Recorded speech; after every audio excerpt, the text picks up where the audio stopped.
Eh bien, bonjour à toutes et bonjour à tous. Merci pour votre présence à ce très confidentiel podcast. Donc, nous continuons la journée Clash. Clash, ça veut dire Kino en liberté, associant cinéma et handicap, qui est donc une initiative que nous avons lancée cette année pour agrandir et élargir notre dispositif de l'année dernière qui s'appelait Ça tourne en Île-de-France. Donc, ce concours devient national. Et à l'occasion de la diffusion des films en sélection, nous avons préparé cette journée avec la table ronde qui a eu lieu ce matin. Et aujourd'hui, tout de suite, ce podcast, ça nous a semblé très très important d'aborder ce sujet-là parce que c'est très bien d'avoir envie de rentrer dans le cinéma, qui est quelque chose d'assez complexe, d'assez opaque et d'extrêmement concurrentiel, évidemment. Et que donc, pour rentrer par n'importe quelle porte dans le cinéma, que ce soit côté technique, côté artistique, évidemment, l'essentiel, la clé, c'est la formation. L'envie ne suffit pas. Et nous avons envie de réfléchir sur l'accessibilité justement des formations pour les métiers du cinéma et de l'audiovisuel, notamment pour les personnes en situation de handicap, puisque c'est le sujet qui nous rassemble aujourd'hui.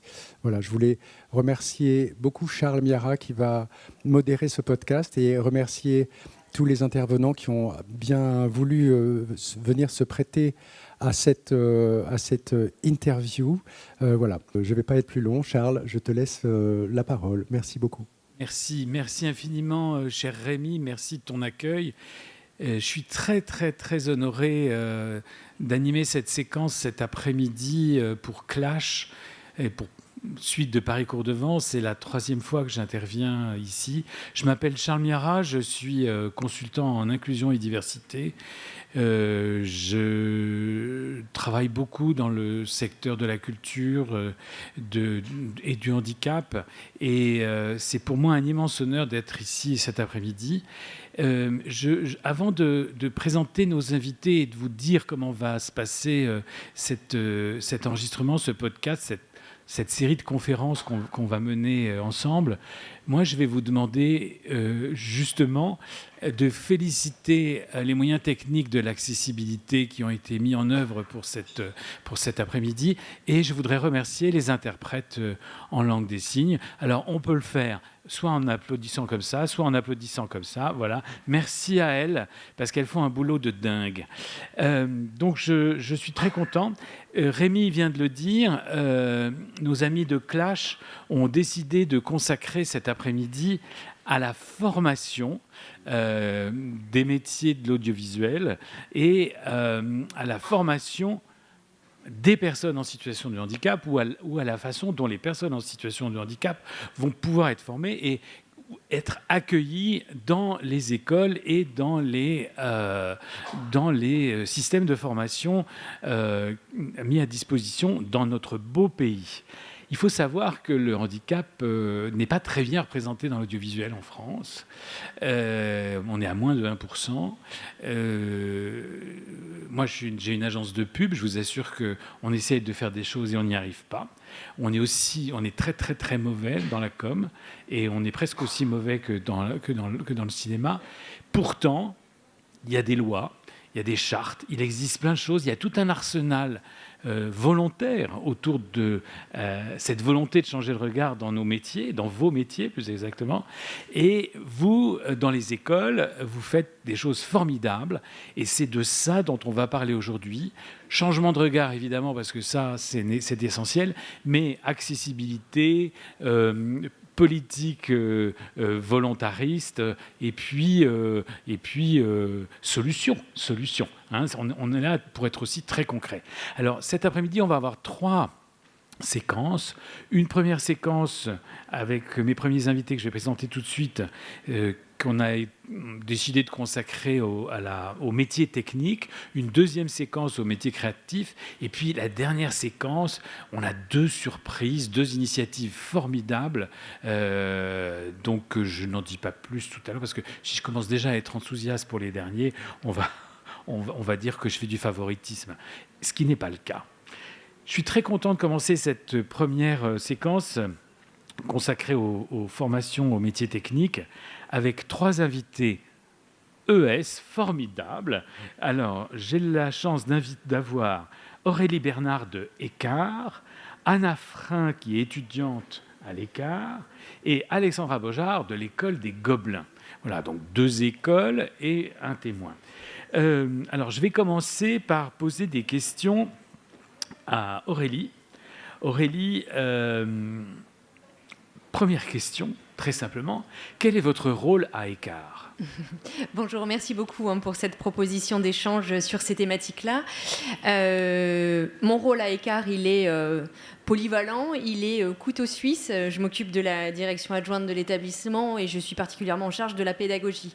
Mon rôle, il va être, sur les sujets qui nous concernent cet après-midi, de trouver le moyen de transmettre les compétences des métiers à tous nos étudiants, et tout avec un grand T, c'est-à-dire quelles que soient les problématiques que les étudiants peuvent rencontrer. D'accord. Est-ce qu'on peut revenir quand même quelques secondes sur l'histoire de cette belle maison, parce que vous avez une très belle réputation, vous avez pignon sur rue, comme on dit. Est-ce que vous pouvez nous dire, puis c'est une vieille maison, c'est presque une vieille dame, donc vous pouvez nous raconter un petit peu la création, l'histoire, comment vous fonctionnez, parce que c'est important pour nos auditeurs. Écart, c'est une école qui a plus de 50 ans, qui a été créée au départ, c'était une formation pour l'actorat exclusivement. On formait des acteurs en 1972 et puis petit à petit, on y a greffé tous les métiers du cinéma et de l'audiovisuel. Aujourd'hui, à Écart, on forme toujours à l'actorat, bien sûr, mais on forme aussi à la réalisation, à l'écriture, aux techniques de mise en scène. On forme aussi des producteurs, on forme aussi des monteurs, des ingénieurs du son, des plasticiens, des maquilleurs, si bien qu'aujourd'hui, au sein d'un même campus, alors on a un campus à Paris et un campus à Lyon, on peut réaliser des projets avec la totalité des compétences de tous les étudiants qu'on forme à ces métiers-là. Donc on élargit petit à petit. Et là, par exemple, pour la rentrée prochaine, on élargit encore les métiers. On va aller sur les outils d'intelligence artificielle, puisque c'est des questions qu'on se pose évidemment aujourd'hui dans nos métiers. Donc chaque année, on rajoute des formations qui viennent compléter un petit peu cette panoplie globale des métiers du cinéma et de l'audiovisuel. Merci infiniment, c'est très précis. Est-ce que vous avez des chiffres généraux à me donner? Combien d'étudiants vous formez par an? Puis après, on va rentrer dans le vif du sujet lié à l'inclusion, la diversité et au handicap. Mais j'aimerais savoir combien d'étudiants, combien de promos. Alors aujourd'hui, à Paris, on a 1500 étudiants. Ah oui. On a 400 étudiants à Lyon. C'est les chiffres un peu de cette année, de cette rentrée-là. On va rajouter des nouvelles formations de poursuite d'études, des masters, notamment avec les outils d'intelligence artificielle dont je vous parlais. Donc voilà, on va aller sur ces points-là et donc sur des volumes qui vont forcément évoluer. Donc 1500 plus 400, ça fait 1900 étudiants sur un parcours de 4 ans, 5 ans, comment ça marche? Qui va effectivement du post-bac jusqu'au master, donc jusqu'à un bac plus 5. D'accord. Donc si je fais une division grossière, ça veut dire que vous formez 400 élèves par an, quoi, à peu près? Enfin, il y a des promos de 400 ou... Non. Des promos de 200 chaque année, c'est à peu près 200. Alors, je ne sais pas calculer, je suis mauvais en maths. Ça dépend les filières. On a des filières plus importantes que d'autres. Mais voilà, par exemple, en première année de réalisation cinéma et audiovisuel, on a 200 étudiants cette année. Très bien, bravo. Si vous deviez décrire les valeurs de la maison avant qu'on rentre un petit peu, comment vous décririez le périmètre d'image de Écart? On dit toujours à Écart que ce sont les professionnels d'aujourd'hui qui forment ceux de demain. Notre premier rôle, il est de transmettre des compétences à nos étudiants. Et pour ça, on fait appel à des intervenants qui sont dans le métier, qui travaillent et qui viennent transmettre leurs compétences. Ça, c'est le premier point. Notre deuxième axe, notre deuxième ADN, c'est de passer par le projet. L'acquisition des compétences par les projets, c'est essentiel. Il ne s'agit pas d'avoir des cours théoriques, mais des cours pratiques, et ensuite de la mise en exercice de ces pratiques lors de projets. Chaque formation à des projets pédagogiques qu'ils doivent réaliser. Alors on va du petit projet de début jusqu'au gros projet de court-métrage de fiction. Et je regarde Anna parce qu'elle est actuellement en train de préparer cela, jusqu'au gros projet de fin de cycle.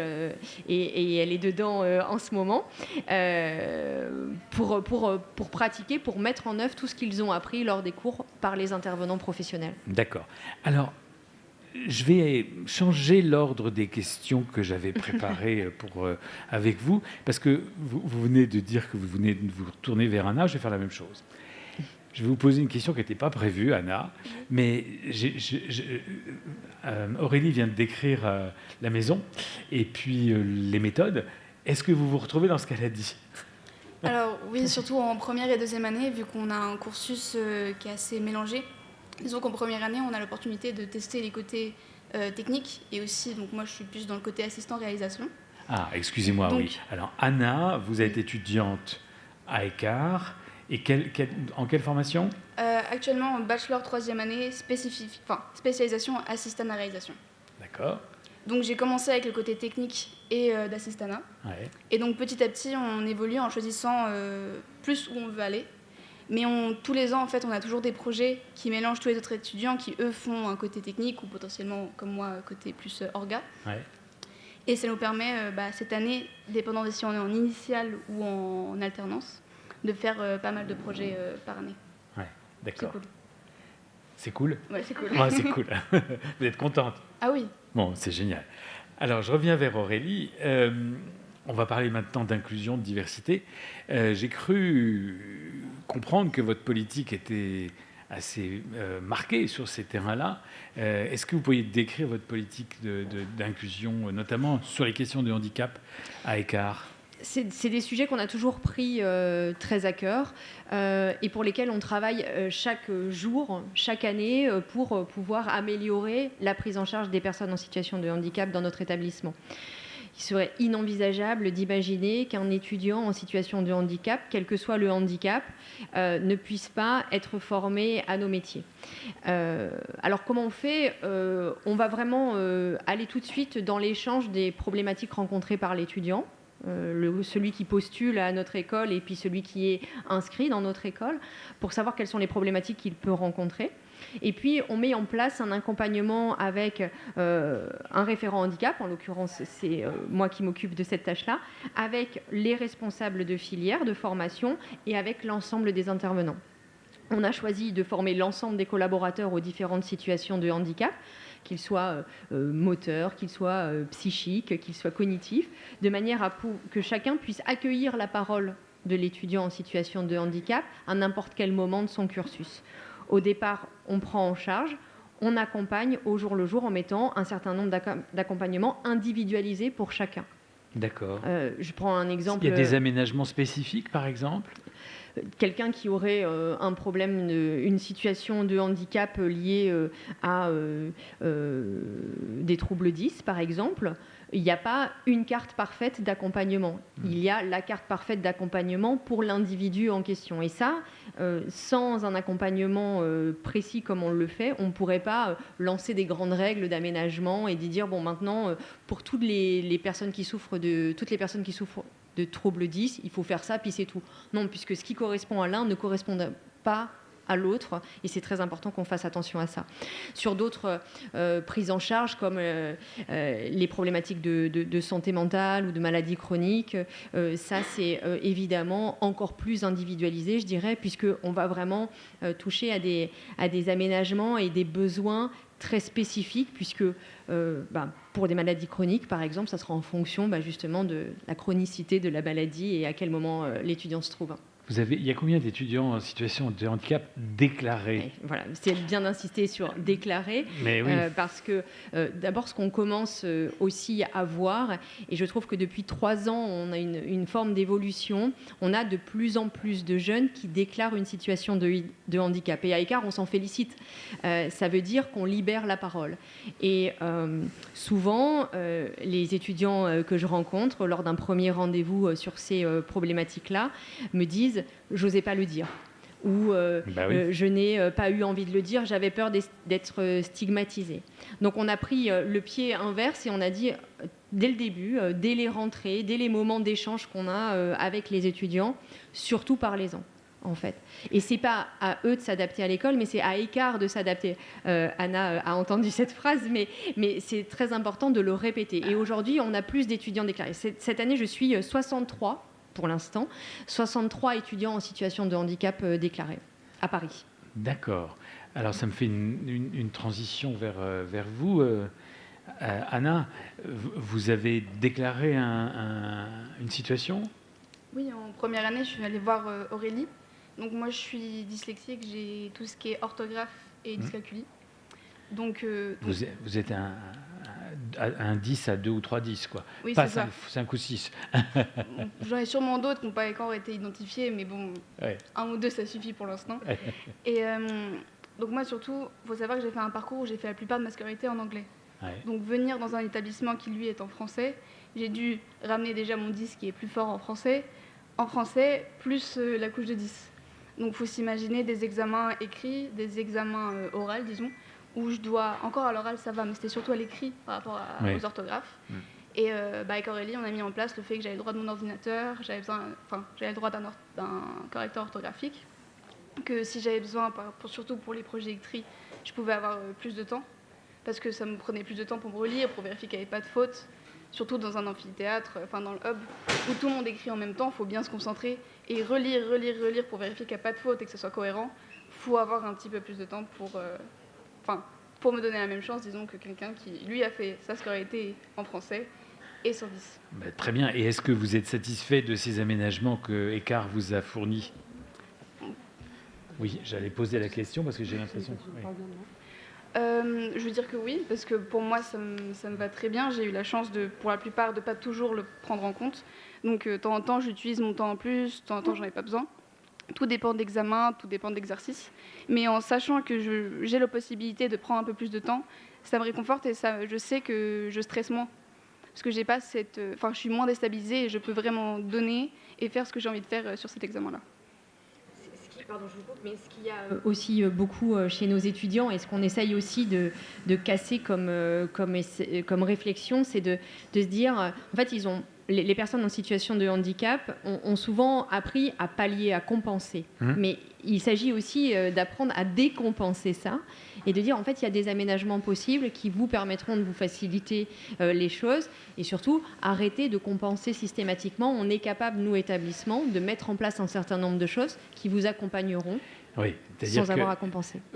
C'est vous qui compensez à leur place. Exactement. C'est le principe de compensation, c'est les principes d'aménagement que prévoit la législation française, donc c'est très bien. Moi, j'ai une question à nouveau, Anna. Comment se passent les relations avec les autres élèves ? Est-ce que chacun a compris que vous aviez quelques difficultés au quotidien et qu'on vous apportait ces aménagements spécifiques ? Quel est le regard des élèves qui sont prétendus valides? Est-ce que ça se passe bien? Est-ce que tout le monde comprend? Parce que vous savez, dans le monde de l'entreprise, je vais vous raconter quelque chose. Quand on fait un aménagement de poste pour quelqu'un qui est en situation de handicap, il y a les gens valides qui disent « Ouais, celle-là, elle a un écran mieux que moi, gna gna gna, tout ça parce qu'elle voit rien, c'est une bigleuse. » Ça, c'est comme ça. Moi, ça fait 20 ans que je bosse dans le secteur de l'emploi et du handicap. On entend des horreurs pareilles tous les jours. J'ai compris, d'après ce qu'a dit Aurélie, qu'il y avait un effort dans le changement de regard dans la maison. Donc, est-ce que vous pouvez me dire si les étudiants, vos collègues, sont dans un esprit de bienveillance? Comment ça se passe? J'ai envie de vous dire qu'en première année, les gens ont ce réflexe de dire « Ah non, moi aussi, j'aimerais bien avoir 15 minutes de plus, c'est pas juste, machin. » Mais en fait, une fois qu'ils apprennent à nous connaître, parce que on est plusieurs à rester un peu plus longtemps dans la salle pour rendre nos copies, on se dit, eux, s'ils ont fini, ils ont fini. Ils voient très bien que nous, il nous reste encore peut-être 5 minutes, juste pour finir notre dernier paragraphe et vérifier, et que pour eux, en fait, ils se rendent compte qu'au bout d'un moment, c'est à nous mettre à part égale, et que eux, 15 minutes en plus, en fait, ça ne va pas vraiment leur rajouter grand-chose. Tandis que nous, 15 minutes en plus, ça nous permet de nous corriger, d'éviter les fautes d'orthographe que mes profs vont moins apprécier. Tandis que eux, ils n'ont pas le souci, en fait, de l'orthographe. Donc, indirectement, eux, petit à petit, en nous connaissant, ils se disent c'est normal et il n'y a aucune raison en fait que eux devraient avoir le droit et nous pas, d'avoir du coup cette même chance. C'est le cas d'Anna par rapport à ces problématiques, mais sur un autre cas de figure que je peux vous donner, dans la filière acting, il y a beaucoup de scènes qui sont travaillées, de jeux d'acteurs qui sont travaillés en groupe et pas de manière individuelle. Et en fait, on a un étudiant qui a une maladie chronique qui l'amène à être absent. Et le groupe pourrait très bien réagir en disant mais il n'est pas là, on ne peut pas avancer. Et donc quand il revient, on aura des difficultés à l'inclure dans le travail qu'on a fait. Et bien en fait, ils se sont organisés pour à chaque fois le tenir au courant de l'avancement des choses et du travail fait, pour que dès qu'il revient, il soit tout de suite inclus dans le groupe et qu'il n'y ait pas cette séparation. Donc il y a un peu de jalousie au départ, mais en fait, ils travaillent... Ils l'ont voulu d'eux-mêmes.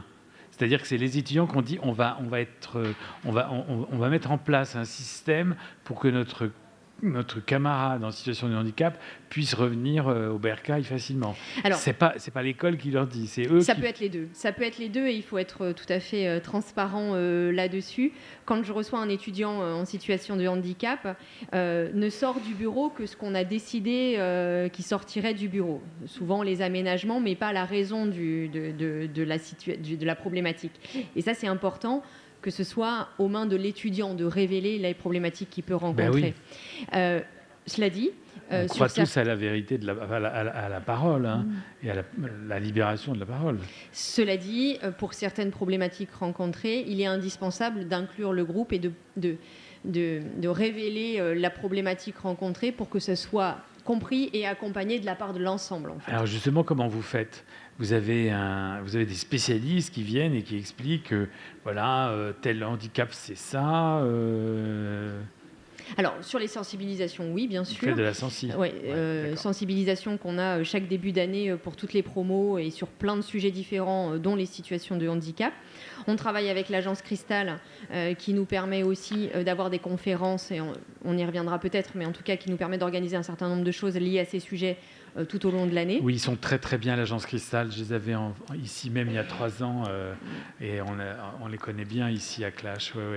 On a une plateforme collaborative aussi qui s'appelle Nitco. C'est une plateforme pour rencontrer des profils de professionnels, mais avec un axe aussi de lutte contre les discriminations et les situations de handicap et l'exclusion. Donc ça, c'est aussi un point. Et puis sur un cas précis, comme je venais de vous expliquer, c'est plutôt mon rôle à moi, en tant que référente handicap, d'aller expliquer la problématique précise et qu'est-ce qu'on doit mettre en place. Aujourd'hui, avec les formations que nous avons, on est en capacité d'accompagner chaque étudiant et de pouvoir échanger sur sa problématique à lui précisément. Très bien, merci. Le temps passe et je souhaiterais maintenant interviewer Alexandra. Alors Alexandra Beaujard, de l'école des Gobelins. On dit l'école des Gobelins. On dit Gobelins Paris. On dit Gobelins Paris. Ça sonne bien. Ceci, parce que sinon, c'est la manufacture et on se trompe d'institution et de métier. Parlez-moi des Gobelins. Racontez-moi tout, l'histoire, les valeurs, ce que vous y faites, combien d'élèves. J'ai envie de vous poser un peu les mêmes questions qu'Aurélie, c'est gentil. L'école des Gobelins, du coup, est une école qui forme au métier de l'image, dans toute la grande diversité que cela représente. Donc on a la chance d'avoir été élu pour la 3e année consécutive la meilleure école d'animation au monde. Wow. Donc on forme des dessinateurs qui vont partir travailler. Je voyais dans ce cinéma l'affiche de Zootopia, dans des grands studios tels que Pixar, Disney, DreamWorks. On a une section photo-vidéo, qui va du coup former des photographes de mode, des vidéastes, et puis tout ce qui va être le design graphique, le design interactif. On a 3 sites, 2 sites à Paris qui sont dans le 13e et dans le 20e, et une école d'animation en 3D à Annecy. Très bien. Pourquoi j'ai jamais été appelé pour enseigner, moi, à Gobelin, alors ? Je ne sais pas. Il faudrait qu'on y remédie au plus vite. Oui, écoutez, j'enseigne à Penningen, je pourrais enseigner au Gobelin, non ? Parlons-en. Je ne fais pas partie des RH, mais je me ferai un plaisir de transmettre votre... Alors dites-moi, on n'est pas ici pour parler de moi, Donc nous, on appartient à la Chambre de commerce et d'industrie de Paris, et on est une école aussi ancienne que Écart. On vient de fêter nos 55 ans, et Et voilà, on essaye... Combien d'élèves ? On est à 1200 élèves sur les 3 sites. Et on essaye de rester une école aussi moderne, tout en restant sur nos bases historiques. C'est chouette de voir qu'il y a autant de formations qui sont offertes à des étudiants qui ne font pas du commerce, qui ne font pas des mathématiques et qui s'intéressent au métier de l'audiovisuel. Je trouve ça merveilleux. On vit dans un beau pays, j'espère que ça va continuer. Alors, on est ici pour parler d'inclusion, de diversité et de handicap. Est-ce que vous pouvez me dire combien d'étudiants handicap vous accueillez dans votre école ? On dit aussi, comme vous le disiez tout à l'heure, déclaré. Déclaré. On a 68 mesures d'aménagement cette année, 68 aujourd'hui. C'est-à-dire que, comme on l'abordait tout à l'heure, on a encore énormément d'étudiants qui se censurent pour de multiples raisons. Ouais. On est une école d'élite et certains étudiants, je pense, ont peur d'être ostracisés. Et le fait de mettre en place les aménagements pour des pairs qui, eux, se sont déclarés dès leur session d'inscription au concours, dès les portes ouvertes, permet aussi de montrer qu'on essaye d'être une safe place et qu'il n'y aura pas de soucis. J'ai même envie de vous dire que, et c'est un petit peu étrange à verbaliser, mais c'est presque une force au sein de notre école. C'est-à-dire que la neuroatypie, les troubles neurodéveloppementaux, la maladie psychique donnent aussi une certaine vision du monde, une certaine sensibilité qui est du coup une richesse au sein de nos formations, que ce soit la photo, la vidéo, que ce soit le dessin ou en fait toute forme de création. Donc, on parlait du fait que de plus en plus d'étudiants, en effet, là, moi je suis à Gobelin depuis 3 ans. En 3 ans, mes chiffres ont presque doublé en termes d'aménagement. Donc, de plus en plus de jeunes se déclarent porteurs d'un handicap, font des démarches de reconnaissance travailleurs handicapés. Mais finalement, en fait, moi j'ai l'impression que même nos professeurs sont très souvent porteurs de handicap. Cette neuroatypie, elle était juste moins connue, moins diagnostiquée, mais pas moins présente, en tout cas au sein de la population créative qui enseigne à Gobelin. Donc cette safe place et cette mission d'accueil de chacun dans sa diversité, elle est inhérente à notre fonctionnement et elle est presque valorisée parce que, en fait, moi, lors des journées portes ouvertes, je reçois beaucoup de mamans inquiètes qui me disent bon alors par contre voilà, mon fils rêve d'intégrer votre école mais il a une petite particularité.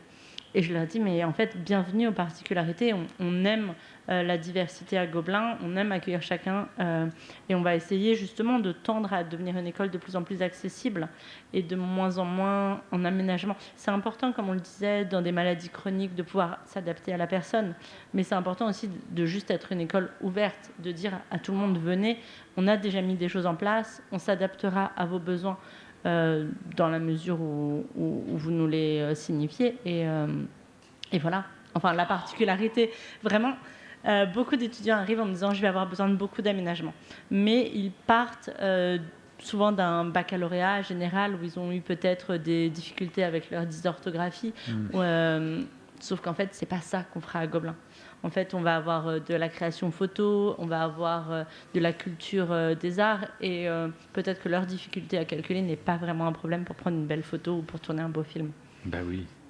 Je bois vos paroles, c'est du petit lait, c'est du bonheur absolu parce que si tous les référents handicap de toutes les grandes sociétés françaises ou les PME pouvaient écouter ce que vous dites là, mais on ferait des bons en avant en termes d'emploi et de handicap. Je vais vous dire qu'on dépasserait les 6% partout en France. Parce que vous venez de dire que les jeunes gens que vous accueillez sont des vecteurs de créativité et de performance sur leur métier et leur technique. C'est ce que j'ai compris et c'est extraordinaire. Et que c'est une richesse qui se crée entre les uns et les autres. Tout à fait. Une force collective qui émerge, c'est ce que je comprends de ce que vous dites là. Et vous savez que c'est ce qu'on essaye de faire dans les boîtes et que c'est compliqué. C'est merveilleux ce que vous m'avez raconté. Mais le sujet même de cette table ronde justement est très intéressant parce que c'est important que nous, école, nous semions ces graines, peut-être d'une nouvelle génération plus apte à revendiquer ou tout du moins à affirmer son identité dans sa pluralité. Et ça, on essaye, tout comme Karl le disait tout à l'heure, de le semer dès les portes ouvertes. de dire, voilà, notre école vous accueillera, on fera ce qu'il faut pour que vous puissiez vous concentrer sur l'essentiel. Et c'est un enrichissement pour chacun. C'est-à-dire que c'est aussi un enrichissement pour les équipes pédagogiques, par exemple, de se questionner sur quelle est la réelle notion pédagogique qu'on enseigne. Et du coup, oui. Et les profs... C'est pas toujours facile. Ouais, bravo. Je vous interroge toutes les deux, là. Les profs, ils sont formés?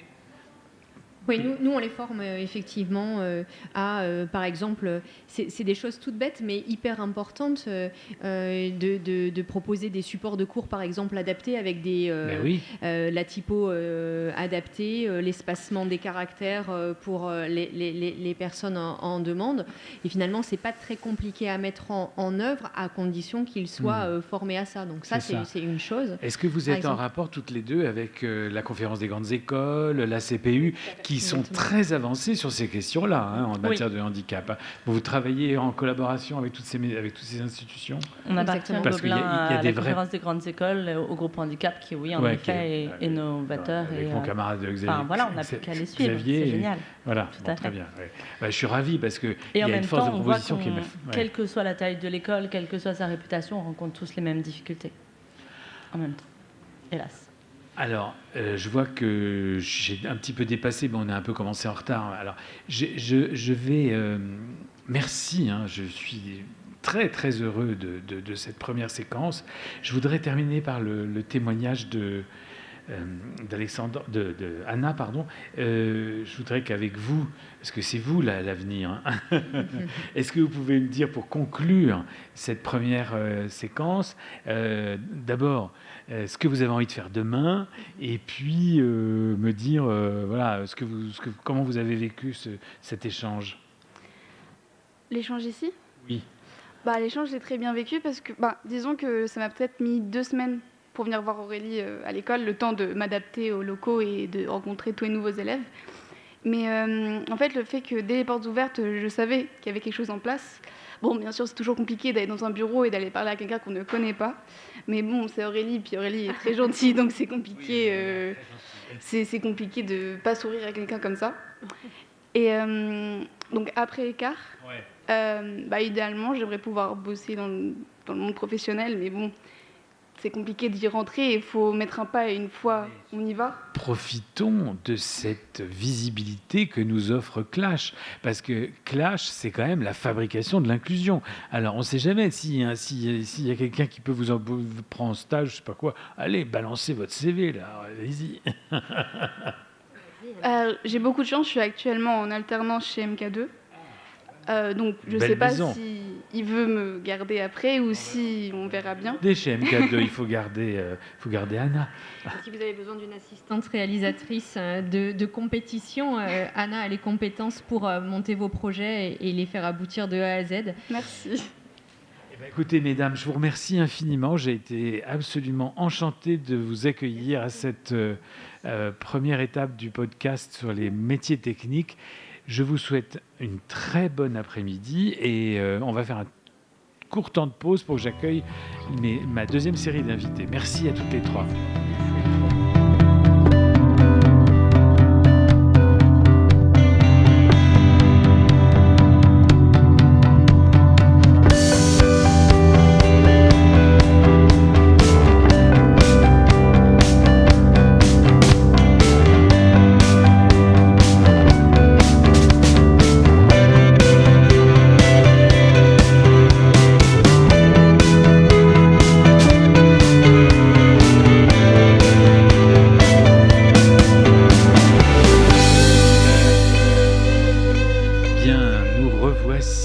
Cette deuxième séquence de l'après-midi.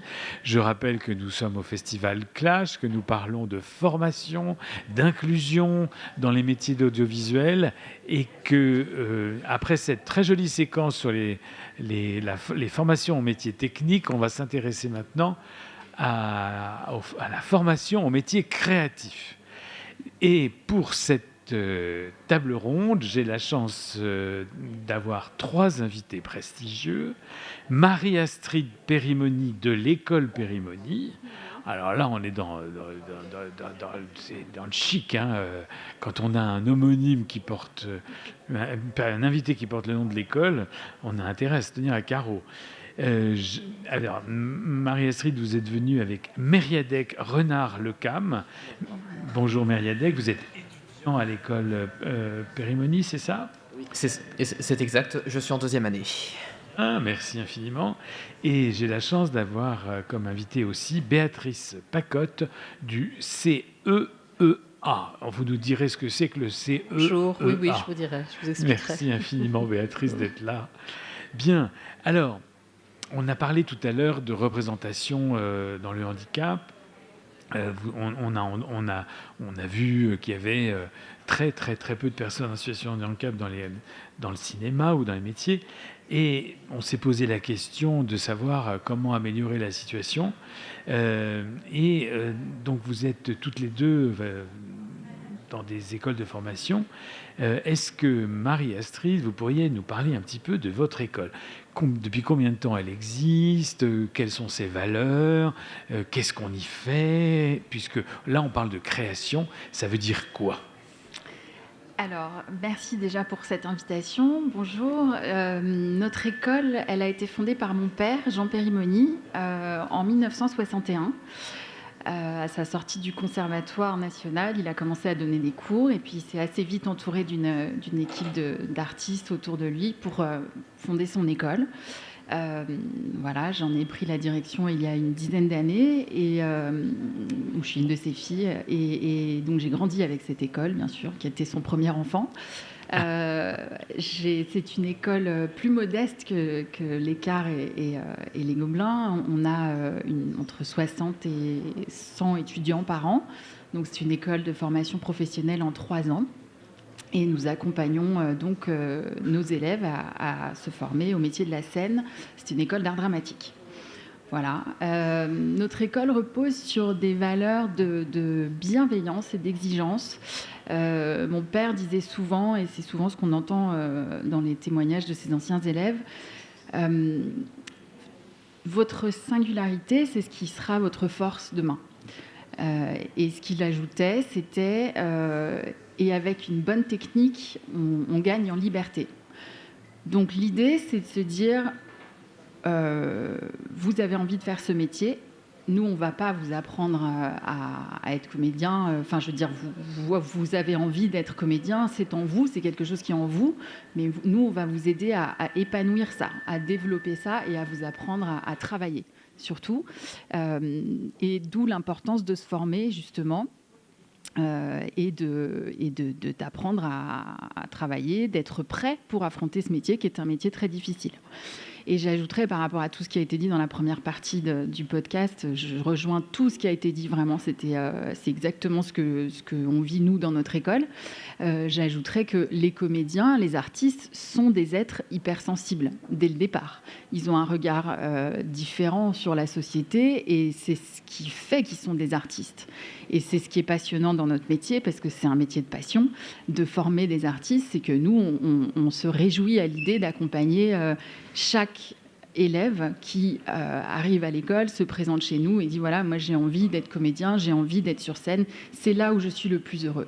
Donc que l'handicap, qu'il y ait un handicap déclaré ou non, parce qu'effectivement la parole n'est pas toujours libérée et on peut le découvrir au fur et à mesure et un élève peut en parler ou non. Tout ça prend du temps et ça pose pas de problème parce que nous on est là pour eux et on s'adapte au rythme de chacun et on travaille avec l'individualité de chacun de nos élèves. Oui, ça c'est très important. Mais alors justement, proposer un accueil particulier aux étudiants, quels qu'ils soient, c'est bien, mais quand ils s'identifient ou pas, comment vous faites ? Quand ils s'identifient, déjà ça dépend du handicap. Donc on est évidemment à l'écoute, on rencontre chacun de nos élèves individuellement dès le départ, dès qu'ils se présentent chez nous.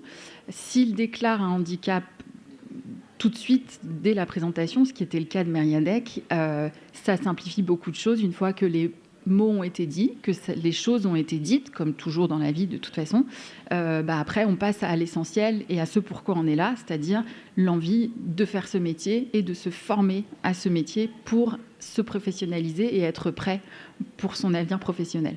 Voilà. Donc en fonction du handicap, on s'adapte, on décide avec l'élève d'en parler ou non aux autres élèves. Moi, je laisse toujours l'élève décider de la manière dont il veut en parler ou pas. Je trouve ça bien qu'on en parle avec moi directement, parce que comme ça, c'est dit et on peut passer à autre chose. Enfin, voilà, on va passer à autre chose dans le sens passer à des mesures concrètes et quels sont les besoins, comment faut-il s'adapter, est-ce que ce sont des absences, est-ce que c'est du temps en plus, est-ce que c'est... voilà, enfin en tout cas on en discute ensemble, mais je rejoins ce que disaient les premières personnes tout à l'heure, c'est que on n'impose pas à l'élève de dire les choses, que ce soit au professeur ou aux autres élèves. Voilà, c'est à son rythme et chaque personne a son propre rythme. Et je pense que Mériadec en parlera mieux que moi. C'est aussi le temps dans l'école qui fait que, je pense, l'élève s'épanouit petit à petit et prend aussi confiance en lui et se rend compte qu'il peut faire tout comme les autres, enfin en tout cas à son propre rythme et voilà, sans qu'il y ait de différence. J'entends bien que vous faites très attention à prendre en compte la singularité de vos étudiants et je vous en félicite, mais à un moment ou un autre, il faut bien sensibiliser les profs, il faut bien expliquer ce qu'est une différence, regarder comment une différence peut-elle, on l'a dit tout à l'heure très joliment avec Alexandra des Gobelins, comment ça devient une richesse. Hein. Je ne vais pas citer Kipling, mais vous connaissez la fameuse phrase, hein, si tu diffères de moi, non, tu ne me laisses pas, mais tu m'enrichis. Donc, comment c'est vécu ça? J'aimerais savoir par les étudiants eux-mêmes. Puis après, je vais passer à Mériadec, évidemment. Mais vous qui dirigez l'école, vous dirigez l'école, hein, j'ai bien compris. Hein, quels outils vous mettez en place, justement? Et est-ce que vous bénéficiez d'aide publique? Parce qu'on n'en a pas parlé tout à l'heure, mais est-ce que les grandes institutions de compensation, de contribution vous aident? Déjà, du point de vue des aides publiques, non, pas du tout. Nous, on est une école privée et les écoles privées en France ne bénéficient pas d'aide, ou très peu. En tout cas, on a le label Calliope, donc les formations peuvent être financées et on a tout ce dispositif qui existe. Mais sinon, non, on ne bénéficie pas d'aide particulière.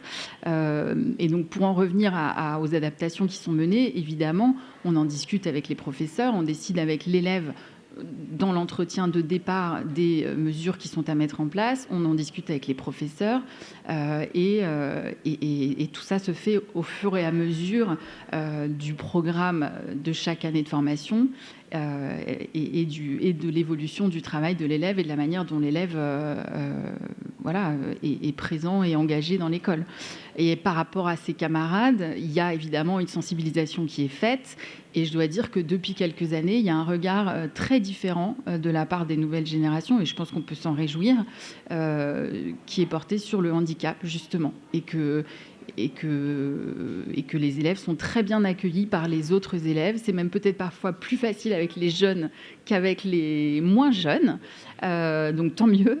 Il n'y a plus de... Si. Voilà, mais et les professeurs s'adaptent, en parlent aussi avec les élèves, prennent le temps avec les élèves concernés de leur laisser les dispositifs dont ils ont besoin pour pouvoir faire le même parcours que les autres élèves et que leur handicap ne les empêche pas d'évoluer aussi bien que les autres.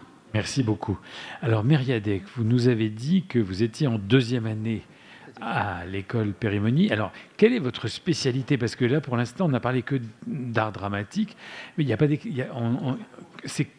on vous formez à des comédiens ou des acteurs. Très bien. Alors, comme ça, je sais ce que vous allez me dire ce que vous allez devenir ou ce que vous voulez faire. Dites-moi tout. D'abord, allez-y. Alors, il faut savoir que mon parcours à Périmonie, il a débuté assez récemment, parce qu'il faut savoir que je suis un des élèves les plus jeunes de ma promotion, puisque j'ai intégré l'école directement à la sortie du bac. Et aujourd'hui, pour l'instant, pour ce qui en est de ce que je veux faire, eh bien, déjà faire les 3 années de formation. Pour ce qui en est de là, après, potentiellement intégrer un conservatoire, ce n'est pas quelque chose que j'exclus.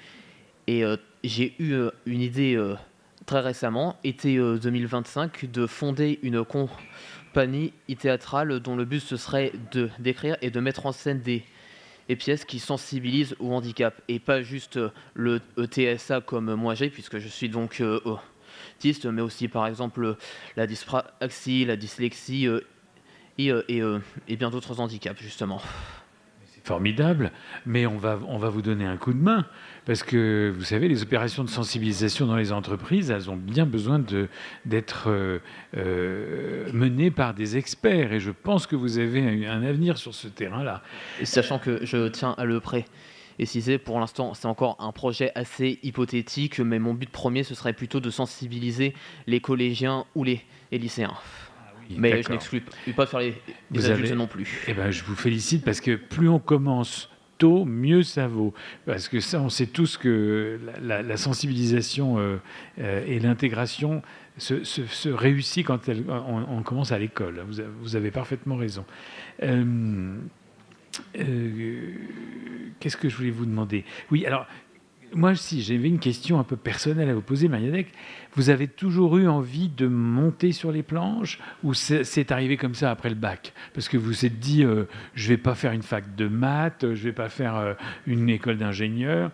C'est depuis toujours ? J'aimerais en savoir un peu plus sur vous. Alors, il faut savoir que, contrairement à ce qu'on pourrait croire, non, le théâtre, ça n'a pas toujours été une vocation.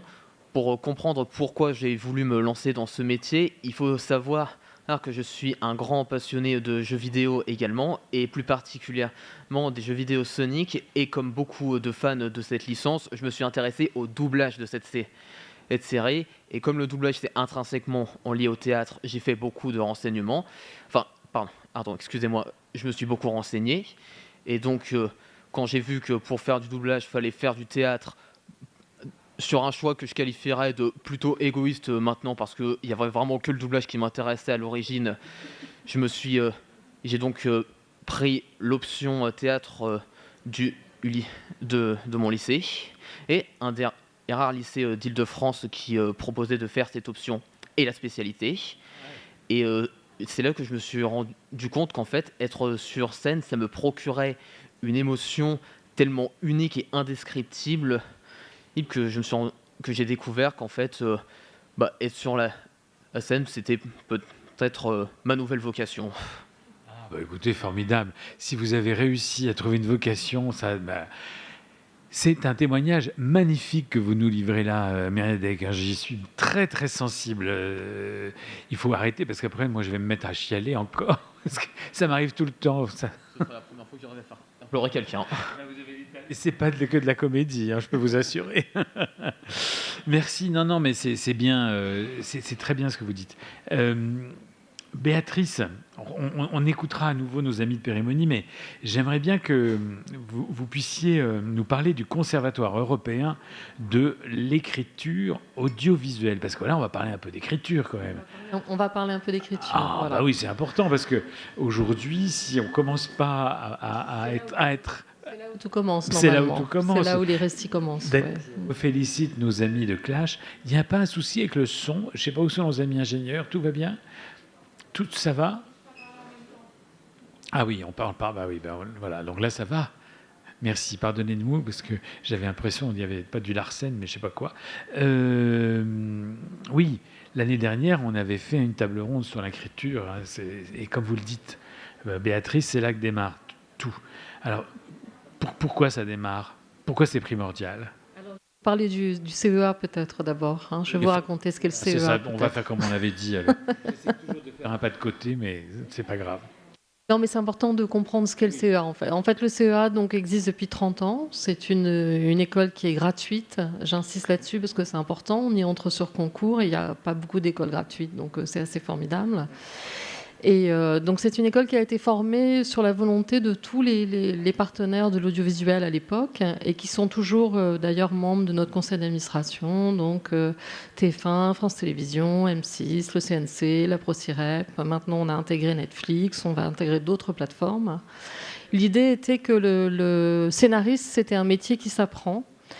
C'est assez rare parce qu'en fait, il n'y a pas beaucoup d'écoles en fait en France et en Europe qui ne sont que des écoles de scénario en fait. Et donc c'est professionnalisant et en fait ce n'est enseigné que par des scénaristes en activité, tout simplement. Voilà.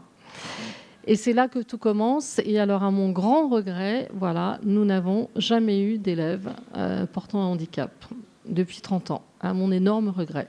Voilà. Donc moi je suis arrivée à l'école en septembre. Donc j'ai un peu j'ai un peu cherché quand vous m'avez sollicité. Je vous remercie de m'avoir sollicité, mais à mon grand regret, il n'y en a eu aucun déclaré, aucun. Donc j'ai essayé de comprendre pourquoi, de savoir pourquoi. Est-ce que c'est la peur parce que le concours est assez dur? Le concours est en ligne d'ailleurs, donc je vous encourage à aller regarder sur le site du CEA. Voilà, il y a une première épreuve, un court-métrage à écrire, et puis après il y a une deuxième épreuve au CEA avec un synopsis à écrire, puis après un entretien. Mais on est totalement ouvert et on a le label Calliope, donc on est de toute façon apte à accueillir des gens en handicap. Donc je conseille fortement à tout le monde de solliciter parce que je pense qu'on a besoin d'univers c'est des univers en fait. Le scénario, c'est des univers. On a besoin d'univers différents et ce serait formidable justement. Alors justement, on va parler d'univers, on va parler d'imagination. Comment on peut demander à un auteur de ne pas oublier une personne en situation de handicap dans l'écriture? Nous, au CEA, en fait, Mais il y a des auteurs. Il y a des auteurs. Non. Alors, c'est sûr que... en fait, c'est des promos de 12 par année. Donc, on essaye, en fait, à chaque fois, vraiment de leur demander d'être dans la diversité, aussi bien dans la diversité, mais aussi dans le handicap. Voilà. Et en fait, généralement, ils y vont parce que ce qu'on leur demande avant tout, quand ils écrivent des histoires, donc ils écrivent soit des unitaires, soit des séries, c'est qu'on leur demande de se renseigner, ce qui est la base même du scénariste, de se renseigner, d'aller se documenter. Donc en fait, il n'y a pas de frein. S'ils veulent écrire un personnage portant un handicap, ils le font. Mais ça ne marche pas ce foutu micro. Ah si. Est-ce qu'ils en ont envie ? Je pense que oui. Là, cette année, en deuxième année, j'ai une série, mais je ne peux pas vous donner le thème parce que je pense que c'est une excellente idée, que je ne veux pas que l'élève se fasse voler l'idée, donc je ne donne pas le thème. On n'est pas là pour voler les idées. Non, je sais bien, mais c'est une série qui se passe dans un institut pour jeunes handicapés, et donc la preuve en est. Il écrit une série entièrement là-dessus. Donc je pense qu'ils en ont envie. Voilà. Parce que ces dernières années, il y a eu quand même de très jolis films. Je pense notamment à un film qui s'appelle Soyons fous, sur la maladie psychique dont vous avez peut-être entendu parler par Pasco. C'est quoi son prénom? J'ai oublié. Alexandre. Fabrice, j'ai oublié.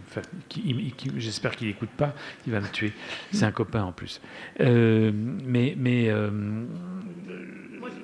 Avant d'être directrice du CEA, j'étais productrice et j'ai produit notamment un très joli film qui s'appelle Mention particulière pour TF1, qui était sur une jeune élève trisomique qui passait le bac, qui a été un énorme carton pour TF1. Écrit par Nicolas Mercier. Donc je pense que oui, je pense que les scénaristes ont envie. Après, il faut pas que... Moi, je pense que c'est très important que le personnage il soit incarné, comme tous les personnages. Et il ne faut pas juste que ce soit... Ce qu'on leur demande au CEA, c'est de ne pas tomber dans la caricature, en fait. S'ils écrivent sur des handicapés, c'est très important vraiment de se renseigner et vraiment que le personnage, qu'il y ait une justification. On ne peut pas juste... Je dis ça pour les diffuseurs qui, par moment, peuvent demander de mettre un peu tout le monde dans les castings, dans les distributions, et je trouve ça un peu dommage. Je pense que oui, mais là, c'est intéressant parce qu'on arrive dans un sujet intéressant. Alors moi, j'ai posé la question à Mériadec. Est-ce que vous pensez qu'il faut être soi-même en situation de handicap pour tourner ou pour jouer un personnage en situation de handicap? Alors, c'est une très bonne question et j'ai réussi à avoir un avis parfaitement tranché. C'est que... C'est pas possible. Ok, voilà.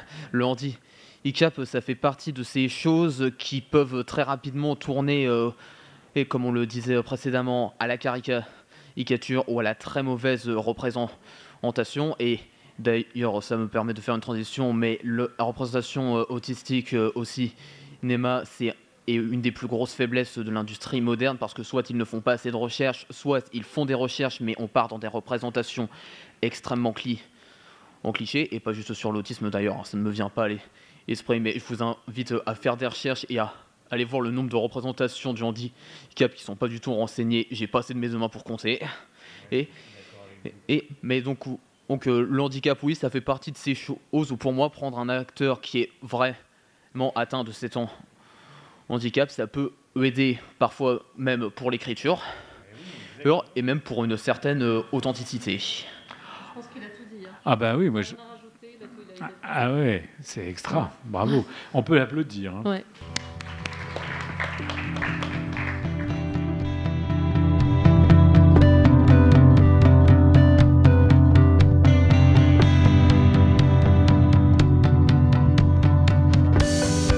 Chers amis, bienvenue à cette troisième séquence de ce podcast fabuleux qui nous mène maintenant, après avoir parlé des formations aux métiers techniques et des formations aux métiers créatifs dans l'audiovisuel. Je suis très heureux d'accueillir deux invités tout aussi prestigieux que les autres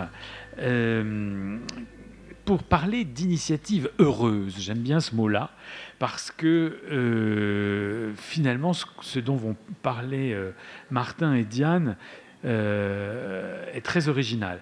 Alors, j'ai la chance d'accueillir pour cette troisième partie de podcast Martin Fournier de l'Université de Lyon 2 qui va nous parler de son programme Saturne hors champ. Il y a une très jolie affiche derrière vous, cher Martin. Et j'ai l'immense plaisir d'accueillir Diane Maroger du Fonds Frida. Je dirai après pourquoi je suis très content d'accueillir Diane, parce qu'on s'est connus il y a quelques années et j'avais été très très impressionné par son parcours et ce qu'elle avait à nous dire à l'époque.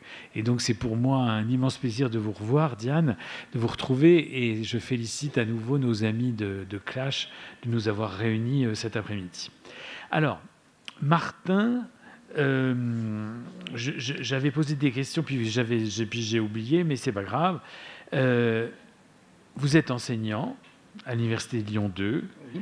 Est-ce que vous pourriez me dire, pour commencer, quelle discipline vous enseignez ? Alors, je suis enseignant-chercheur à l'Université Lumière Lyon 2.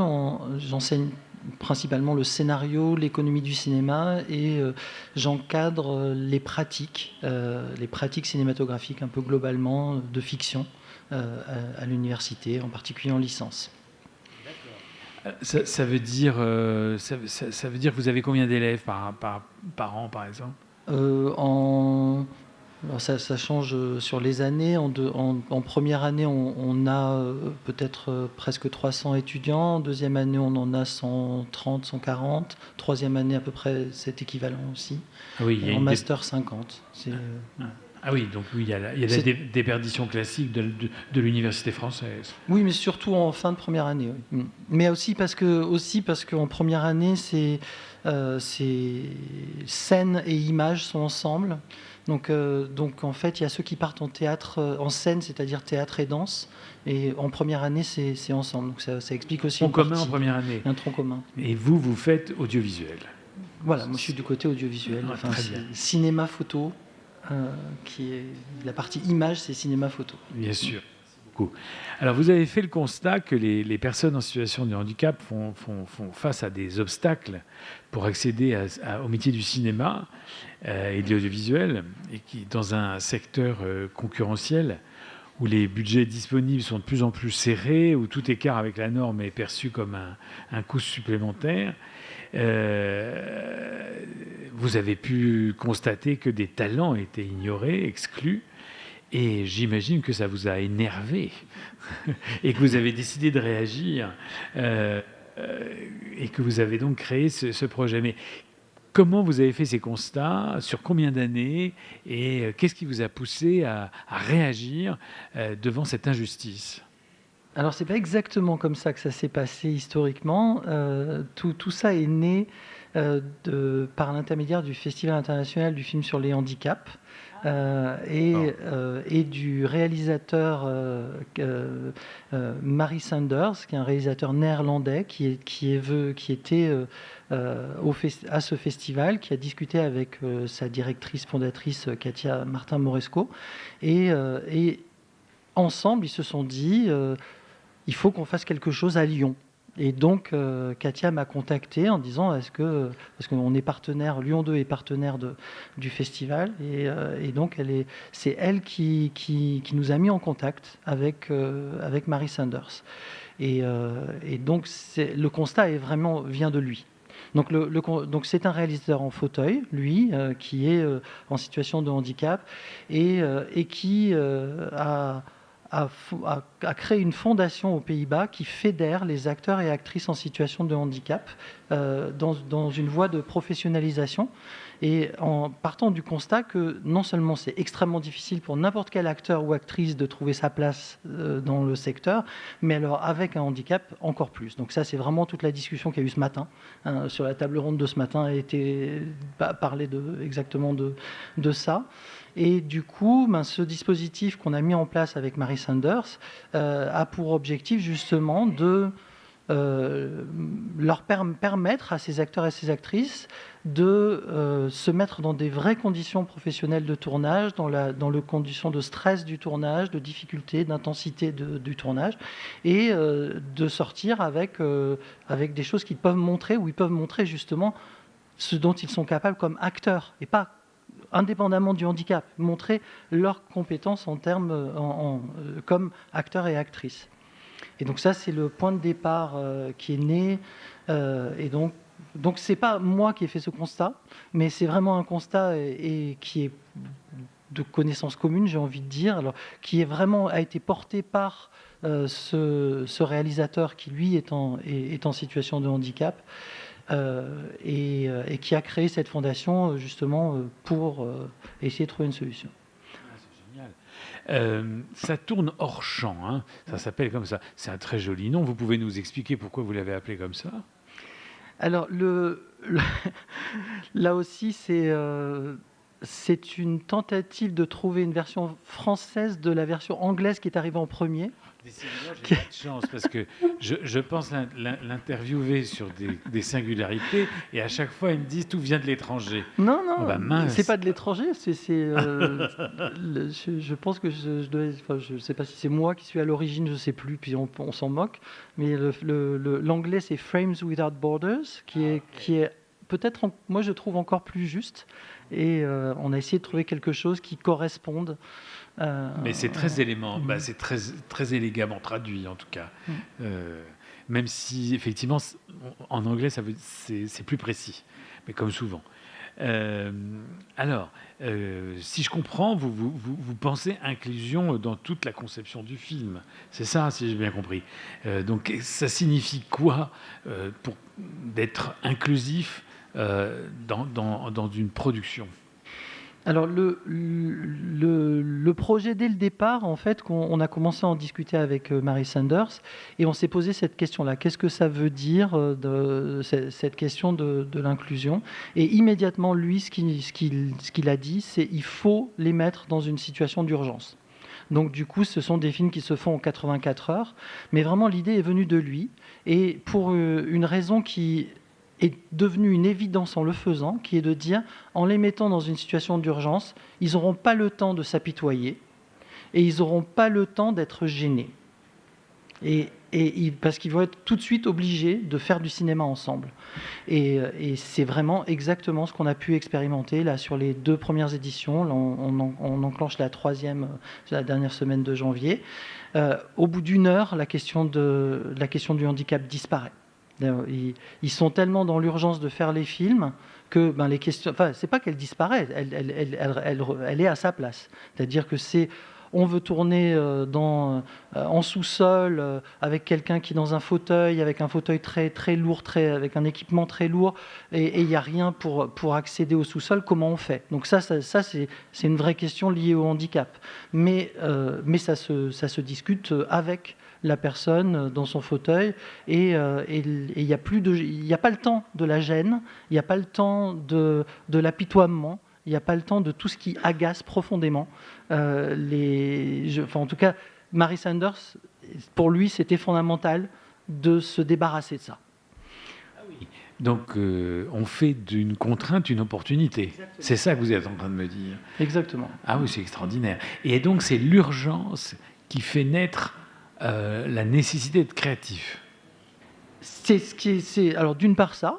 Et d'autre part, ça justement, je trouvais très intéressant la table ronde de ce matin, parce que justement, l'urgence gomme tout un tas de choses qui sont très dérangeantes pour les personnes en situation de handicap, parce que il n'y a plus de stigmatisation du handicap.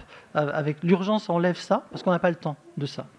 On faut trouver des solutions. En fait. Donc on va trouver une solution pour tourner à tel endroit avec telle personne. C'est ça qui est la seule chose qui est importante. Mais sinon, c'est un personnage, c'est un acteur, et voilà. Ah oui, très bien.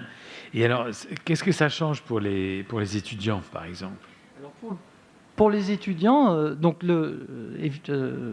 dans le dispositif, dès le départ, il y avait cette double volonté. Donc, d'une part, du point de vue des acteurs-actrices, de leur donner la possibilité de montrer leur talent d'acteur-actrice, indépendamment de la question du handicap, et de leur montrer aussi, et de leur donner la possibilité de montrer qu'ils étaient capables de s'intégrer dans un mode de production cinématographique qui a de la tension, de l'urgence, etc. Et du point de vue des étudiants, c'était exactement la même chose, mais de l'autre côté. Les étudiants d'aujourd'hui, c'est les professionnels de demain, et l'idée, c'était justement de les mettre dans des situations où, quand ils se retrouvent dans leur vie professionnelle et à savoir est-ce qu'on prend telle ou telle personne pour notre film, qui se disent « Ah bah oui, d'accord, c'est quelqu'un qui a un handicap, ah oui, mais c'est pas grave, ça c'est comme Casper. Ah bah oui, non, mais c'est pas grave, c'est comme Myrthe. » Et que du coup, ça devienne quelque chose qui soit totalement démystifié. À la fois démystifié et à la fois aussi qui soit à sa place. C'est-à-dire que c'est pas non plus parce qu'on démystifie qu'il ne faut pas tenir compte et anticiper. Donc là, ils sont mis dans la situation où justement, on les guide justement dans l'anticipation pour que ça se passe bien. Et donc ils prennent conscience de la nécessité d'anticiper, mais aussi ils prennent conscience du fait que c'est pas très compliqué, que c'est probablement moins compliqué que des caprices de stars, globalement, et que du coup, quand on anticipe un peu à l'avance, en fait, il y a rien, tout marche, tout fonctionne. Si seulement, mais c'est comme tout à l'heure, l'ensemble des patrons de boîtes françaises pouvaient nous entendre, je pense qu'on va faire une diffusion de ouf de ce podcast, parce que nos amis de Clash peuvent compter sur moi, parce que là, il s'est dit des choses essentielles en termes de vulgarisation de politique handicap. Comment réagit le secteur par rapport à votre programme ? Que disent les grands acteurs du secteur ? Alors, les grands acteurs du secteur, pour l'instant, ils ne savent pas qu'on existe. Alors, comment on va faire votre pub ? Là, on est sur la 3e édition.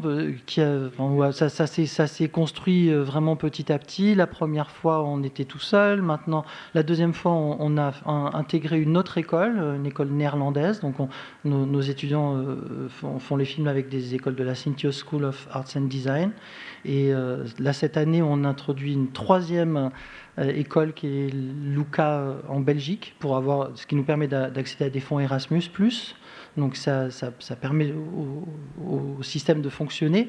Et en 2027, on revient à Lyon. Donc on fera une nouvelle édition à Lyon. Et là, on espère avoir quelque chose d'une ampleur plus importante. Et donc là, j'espère qu'il y aura une véritable visibilité du dispositif voilà. Et en particulier avec le retour aussi, on l'espère, du Festival international du film sur les handicaps, qui devrait retrouver le financement pour exister en 2027. Ah bon, parce qu'ils n'ont plus de sous au Festival international ? Les choses sont compliquées pour tout le monde, pour tous les festivals. Et voilà. Vous connaissez d'autres festivals en France ?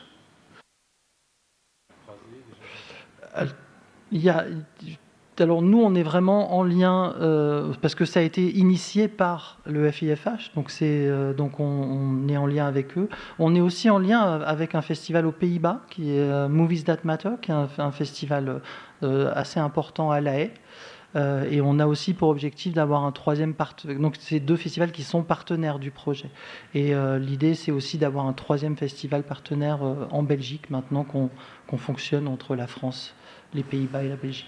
C'est génial. Bravo, j'espère que vous aurez beaucoup de succès. Et si on peut vous donner un coup de main pour communiquer sur votre projet, on le fera avec plaisir.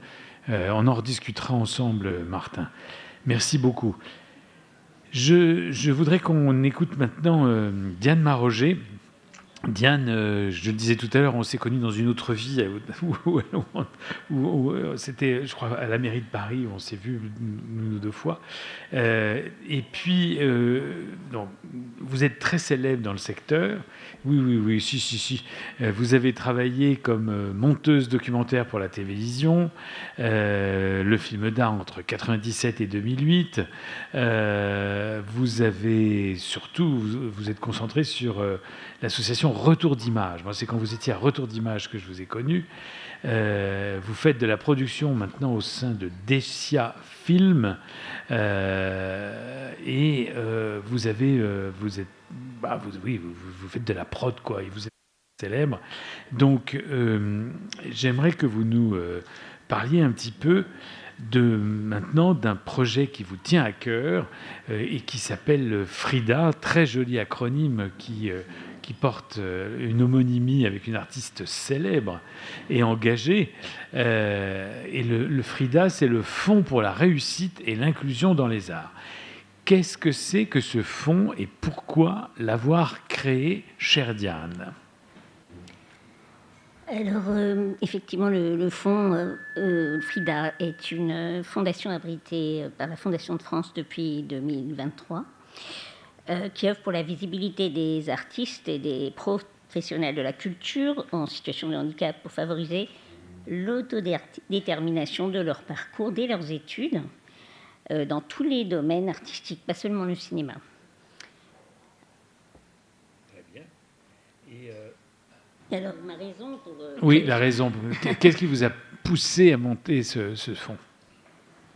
C'est vrai que de mon côté, j'ai fait une grande école, j'ai fait la FEMIS à l'âge de 25 ans, après des études assez longues, parce que j'avais déjà fait un petit peu les beaux-arts, enfin j'avais arrêté en cours pour faire justement me préparer à la FEMIS. J'avais donc un parcours artistique déjà, et j'avais aussi des études longues, une passion entretenue depuis très longtemps pour le cinéma. Et donc une cinéphilie. Bon, c'est beaucoup plus facile de passer un concours quand on a des études longues derrière soi. Et c'est cher, c'est difficile, c'est pas pour tout le monde d'accéder aux grandes écoles. Or c'est le moyen, bon, c'est gratuit, et c'est le moyen de se faire un réseau. Donc, après, accéder sur le tas, c'est plus difficile si on a un handicap physique, par exemple. Travailler tout de suite et se faire un réseau dans le milieu. Je parle du cinéma, mais ça pourrait être aussi un autre art. C'est pas la même chose si on fait une petite école privée ou si on fait seulement la fac. Hein. Et on peut avoir la chance d'avoir des pairs, d'avoir un super groupe de sa génération, mais ça c'est très important aussi. Ça se fait dans les écoles, dans les grandes écoles plus facilement avec des mentors. Hein.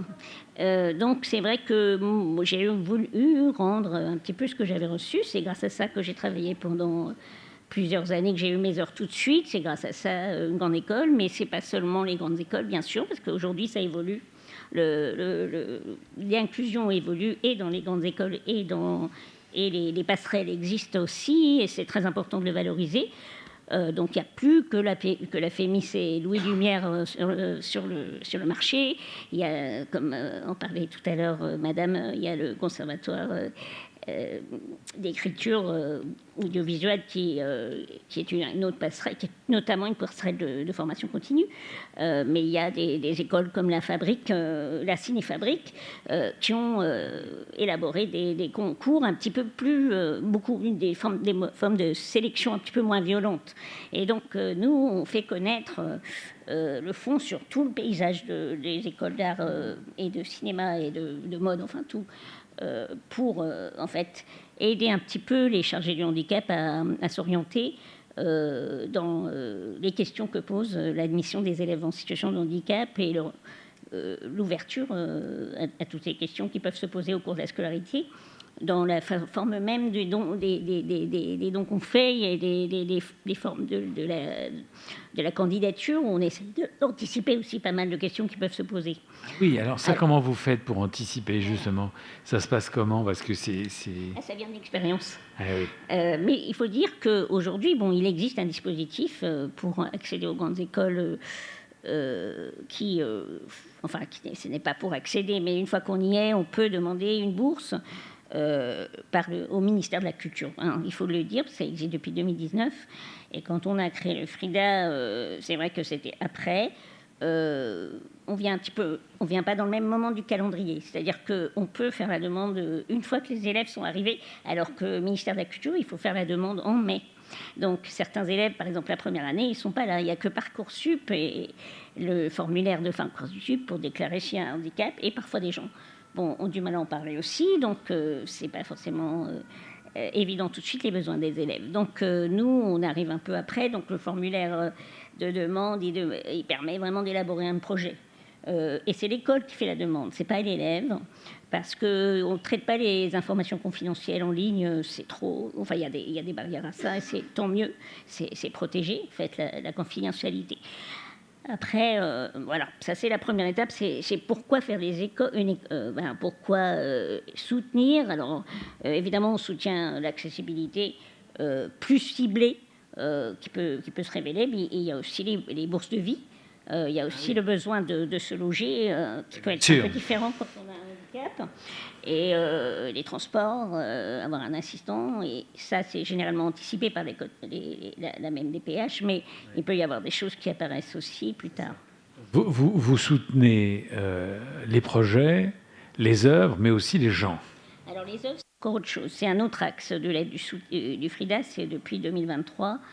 25, on a créé un nouvel axe qui n'est pas pour les écoles, qui n'est pas pour les bourses, et qui est pour les œuvres une fois réalisées ou pendant leur conception, pour qu'elles deviennent accessibles au moment de leur présentation. Donc ça peut être le travail d'un stand-upper, ça peut être une exposition, l'audiodescription, sous-titrage, ça peut être comme ce festival que le Frida soutient pour l'accessibilité des films.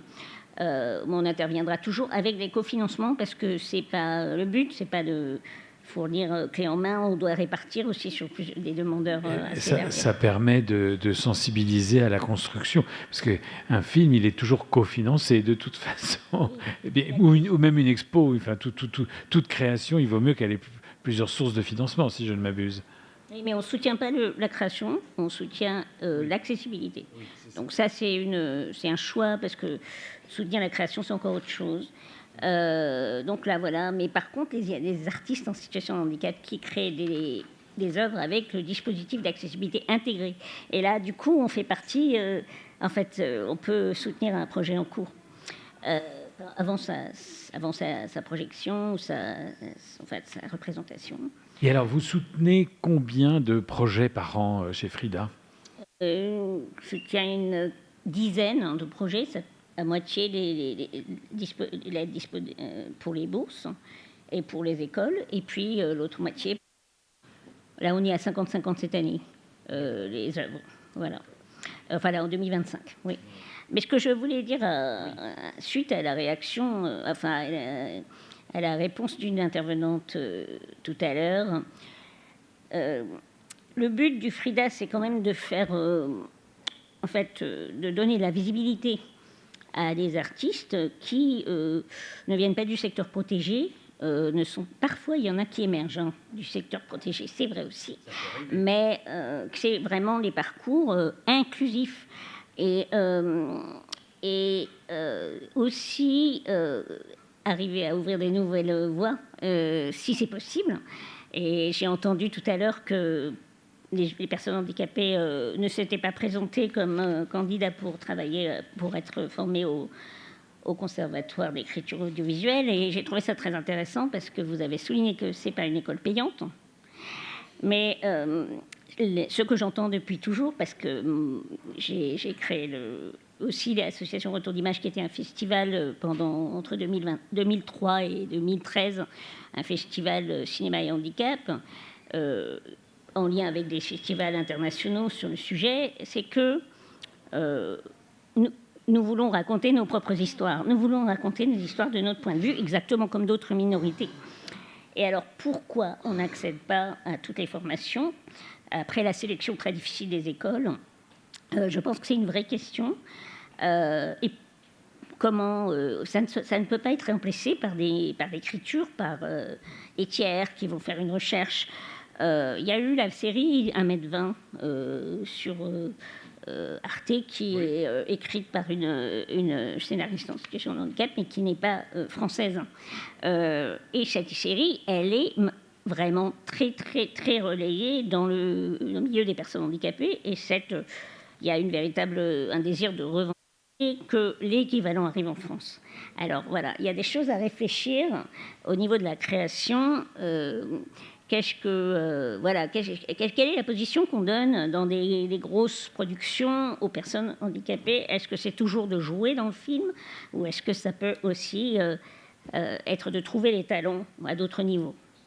Très bien. Merci Diane, merci Martin. Je suis désolé parce que là on me fait des signes en régie, je crois qu'il faut qu'on quitte le plateau. Ça tourne hors champ avec Frida, ce sera la conclusion que je vous offre ce soir. Je vous remercie infiniment tous les deux d'être venus parler de vos deux très beaux projets, de vos très belles initiatives et de l'utilité. Je refélicite à nouveau nos amis de Clash de cette belle journée qu'on offre pour la visibilité et l'inclusion des personnes en situation de handicap dans les secteurs du cinéma et de l'audiovisuel. Et je voudrais à nouveau féliciter les interprètes en LSF et toute la régie pour la question de l'accessibilité et les moyens mis en œuvre aujourd'hui. Merci à tous, au revoir et bonne soirée.